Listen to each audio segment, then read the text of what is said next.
teman-teman semua, perkenalkan nama saya Maria Zinta Vera dari kelas 11C.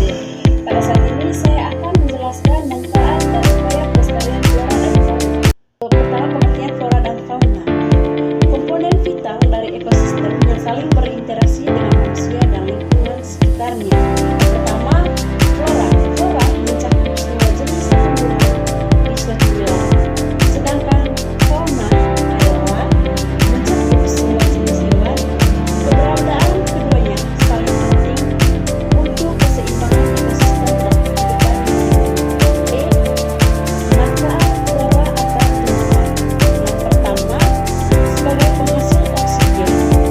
Tumbuhan melakukan fotosintesis, mengubah karbon dioksida menjadi oksigen yang bisa diserap bagi pernapasan manusia dan hewan. Baik, yang kedua, sebagai sumber makanan.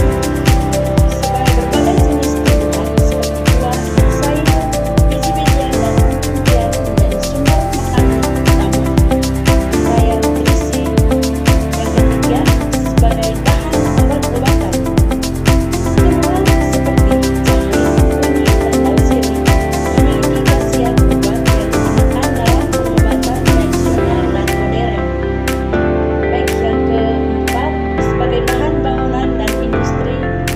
Kayu dari bambu digunakan dalam konstruksi, pembuatan mebel, serta produksi kertas dan barang industri lainnya. Baik, yang kelima, sebagai pelindung lingkungan. Akar tumbuhan mencegah erosi dan banjir, sementara daunnya menyerap polusi udara, berkontribusi pada udara bersih. Baik, yang ke-C, manfaat ternak atau hewan sebagai sumber pangan. Seperti daging, susu, telur, dan ikan merupakan sumber protein penting yang mendukung kebutuhan nutrisi manusia. Baik, yang kedua, sebagai bahan sandang dan industri. Kulit sapi, bulu domba, dan sutra dari kulit sutra digunakan dalam pembuatan pakaian dan barang industri. Baik, yang ketiga, sebagai tenaga kerja dan transportasi. Hewan seperti sapi, kerbau, kuda, menempuh jarak jauh menggunakan transportasi tradisional. Yang keempat, membantu proses pengairan. Lebah berperan dalam menyuburkan tanaman, sedangkan cacing membantu menyuburkan tanah. Baik, yang kelima, sebagai objek penelitian dan pendidikan. Hewan digunakan dalam berbagai penelitian ilmiah dan sebagai alat